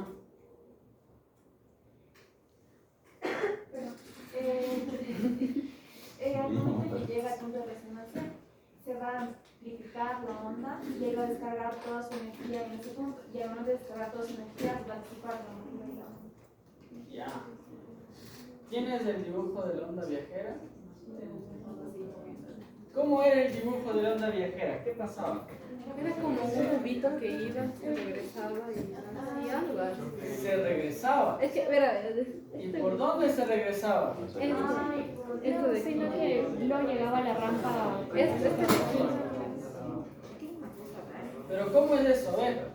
Es que yo, de lo que me había entendido, era de que entraba por la ventana, o sea, dependiendo de qué tan fuerte era el sonido, entraba por la ventana oval, llegaba hasta como que hasta donde llega la onda, dependiendo qué tan fuerte es, y después, hasta donde lo entendí, generaba una segunda onda. Y bueno, esa segunda onda ya no entendí más qué pasaba, pero esa primera onda como que se regresaba hacia la ventana redonda y ahí generaba una cosa rara, no sé, algo así entendí. Es el principio de la onda viajera. Esa segunda onda que tú dices de esa que gira y sale por la ventana redonda, porque tú decías, en física no es que desaparece. Sí, al menos cuando nosotros hablamos del movimiento, por ejemplo, ¿qué pasa que con un estanque? Hago aquí una onda, ¿qué pasa con esa onda? Va y regresa. ¿Aquí por dónde va a regresar? Por la... Esta es la cóclea. Dijimos que la cóclea era una estructura cilíndrica si la estirábamos, ¿no es cierto? Y aquí vamos a tener ¿qué? La ventana oval. Y la redonda. La redonda. ¿Y quién dividía la cóclea en dos? La membrana de raíz. Aquí vamos a tener la membrana basilar. ¿Ya? Y esta membrana basilar tenía una característica. ¿Cuál era esa característica que dijiste? Que tenía las fibras Largas, cortas, rígidas. Ya tienes fibras Cortas y rígidas. rígidas y acá largas y flexibles. ¿No es cierto? Entonces, ¿qué pasa cuando entra la onda por aquí? Mueve hasta llegar al punto. ¿De qué va a depender? de la fuerza de la onda. No, del lugar de la frecuencia. De la frecuencia. Frecuencia de la onda. ¿Sí? Porque si es una frecuencia alta, ¿qué pasa? En la parte Más próxima. Llega aquí a la base de la cóclea, donde son las fibras cortas y rígidas que detectan mejor las frecuencias altas, vibran mejor, ¿no es cierto? Encuentra el sitio de mejor resonancia. ¿Y qué pasa después? Baja a la rampa timpánica y se disipa o sale por la ventana redonda. Ese es el principio de la onda viajera. ¿Ya? Porque tiene que salir por la ventana redonda. No es que se disipa, no es que llega aquí y se pierde, sino ¿para qué estaría la ventana redonda? Comunicarse, ¿cierto? Pero eso no afectaría también al movimiento de los huesecillos. No, porque estaba afuera. ¿Y la ventana redonda está en contacto con algún huesecillo? No, porque está. Una pregunta. Y por ejemplo, si fuera de frecuencia baja, ¿la fuerza con la que llega es intensa hasta que llegue al lugar donde capta la frecuencia y se disipe? ¿O se empieza a disipar y en el lugar de la frecuencia es como que otra vez... que aquí tenemos que ser muy clara de la diferencia entre lo que es la frecuencia y lo que es la fuerza que se dice. La fuerza es la misma, solamente lo que cambia es la frecuencia. ¿Sí? Entonces una frecuencia baja llega con la misma fuerza que una frecuencia alta. La diferencia es que la frecuencia alta va llegando hasta aquí y se queda solo hasta aquí. La frecuencia baja va a llegar hasta el baja llega hasta el final de la frecuencia. Eso es precisamente por la estructura isotérmica de la membrana, ¿cierto? ¿Esto qué característica le da la cóclea? Por el icotrema que conecta Las dos, por estar conectadas las dos. Pero ¿esto qué característica le da la cóclea? Discriminación de los sonidos. ¿Y cómo se llama eso? No era insuroma, reflejos. de los audiometría Es con T. Con T la palabra. Tonotópico. El tonotopismo de la cóclea. Entonces, aquí, a ver chicos, ya terminamos. Aquí, el hecho de que vibren aquí y salgan por aquí, los nervios de aquí son los que van arriba a la corteza y le van a decir, mira, vibró aquí, es un tono alto.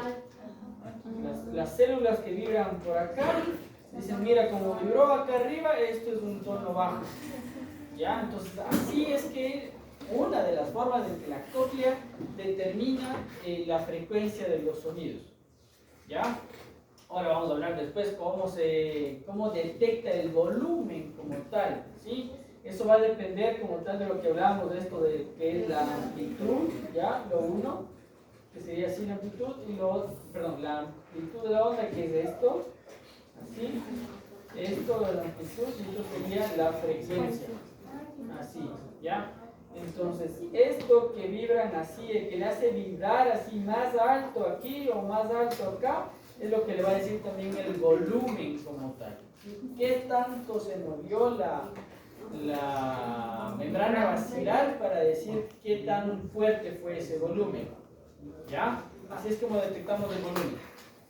Así a grandes rasgos. Porque ya estamos sin tiempo. A ver, ¿qué es lo importante acá también? Eso de la onda viajera. Ahora, aquí va a depender cómo se mueve, ¿no es cierto? Si es que está adentro el estribo, si es que está en el centro o está hacia afuera, va a generar este patrón de movimiento de los líquidos ahí. ¿Ya? Entonces ahí, dependiendo hacia dónde está, te forma el A, el B o el C. ¿Ya? Y esto es lo mismo, dependiendo a qué frecuencia, en qué parte de la cóclea es la que vibra. Las frecuencias bajas o tonos graves llegan hasta el final, se mueven hasta 35 milímetros. ¿Ya? ¿Cómo escuchamos? A ver, bueno, si el órgano de Corti está formado por las células ciliadas internas y las células ciliadas externas. Las internas es una sola fila, son más o menos 3.500 células, que estas reciben el 90-95% de todas las fibras del nervio coclear y son las principales responsables por el sonido. Y las células ciliadas externas, que son de 3 a 4 filas, son 12.000 células más o menos, y estos decían que eran mucho menos aferentes, pero tenían muchas más fibras eferentes que venían del tronco. Entonces, ¿le puede cambiar a la otra? ¿Qué es importante de eso de las fibras aferentes y eferentes? Ya, ajá, justo esto, que nos decía que, bueno, en la parte de las células ciliares también teníamos los esterocilios.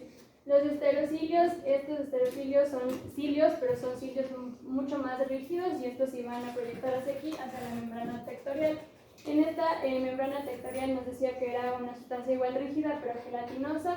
Y también cabe recalcar que todos los pilares de Corti, la lámina basilar y la membrana reticular se iban a mover en conjunto porque funcionaban como un bloque. Entonces nos decía que cuando llegaba la vibración, la onda y digamos la lámina basilar subía, nos decía que la membrana reticular se iba a mover hacia arriba y hacia adentro.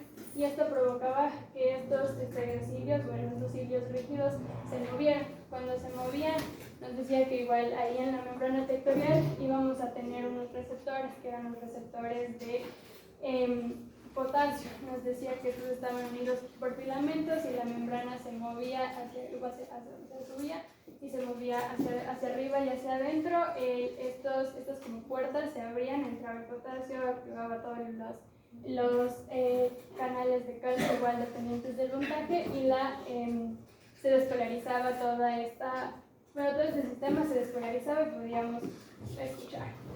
Pero cuando la onda iba como que para abajo, esta se movía hacia afuera y hacia abajo. Entonces los cilios se iban en dirección contraria y esto hacía que estos filamentos no abran esas puertas de potasio, entonces no entraba el potasio y la célula se hiperpolarizaban. Ahora, ¿qué es lo que pasa? Esta es la membrana basilar. Dijimos que esto se movía así, ¿cierto? La membrana basilar lo que hace es se eleva, pone en contacto, porque los cilios no están en contacto con la membrana tectoria, que es esta de acá, están acá. Entonces, una vez que eleva la membrana tectoria, se ponen en contacto. Y al ponerse en contacto la lámina reticular, la membrana tectoria, perdón, se mueve hacia atrás, o se mueve, mejor dicho, aquí se mueve hacia adelante, ¿ya? Haciendo que el estereocilio se abra y al abrirse entre el potasio se produce la despolarización. Cuando baja hace el efecto contrario, se cierra, se repolariza. ¿Ya? ¿Qué es importante? ¿Quién también hace esto de aquí? ¿Quién hace eso? Las células ciliadas, células estereociliadas. ¿Cuáles? ¿Cuál es la función de las células ciliadas internas y de las células ciliadas externas? De las internas eran los receptores del sonido y las externas eran un poco más importantes porque nos decía que nos ayudaba a que el órgano de Corti sea mucho más sensible a ciertos estímulos, entonces podíamos ya diferenciar los estímulos. No. La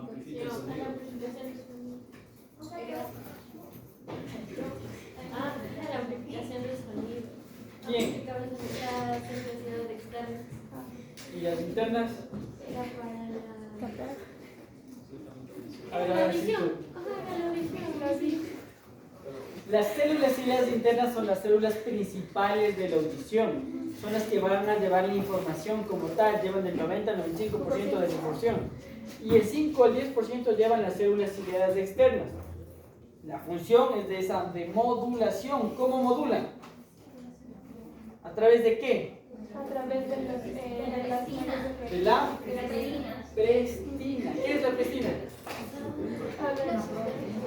No me acuerdo también, pero sí que a ver, por tiempo creo que vamos a ir quedando ahí, pero importante. La prestina es una proteína contráctil, entonces se libera ahí en las células ciliadas externas para que esta contracción ponga de mejor contacto, le eleva la membrana tectoria, le eleva a los cilios para que se pongan en contacto y que probablemente escuchemos mejor, por eso es que modula. ¿Ya? ¿Qué es importante aquí también? ¿Cómo es que se va a dar esto de acá? ¿Cómo se va a dar ese proceso de despolarización? ¿Quién actúa ahí? Aquí lo que es importante y que quiero que ustedes lean es esto del potencial endococlear. ¿Qué es el potencial endococlear? Eso, ahí entraba la endolinfa y la perilinfa. ¿Ya? Que sí está, más allá. No, anterior, sí. La endolinfa y la perilinfa. Entonces nos decía que justo donde se encuentra el órgano de Corti, nosotros tenemos a la endolinfa. Y la endolinfa era una sustancia que tenía bastante potasio. Entonces, a la mínima estimulación entraba el potasio y la célula se despolarizaba. Tiene que haber potasio aquí para que este potasio entre a la célula. ¿Ya? Entonces, lo que hace el potencial endococlear es un potencial eléctrico que mantiene positiva toda esta zona de acá, de lo que dentro de la célula está negativo, ¿ya? Para que entre de forma más rápida ese potasio y se despolarice así y que, pues, obviamente sea el momento que se produce la onda, nosotros la escuchemos, ¿ya? Van a ver también lo de las vías, que eso ya lo empezamos a decir, ¿sí? Pero eso tiene que quedar muy claro.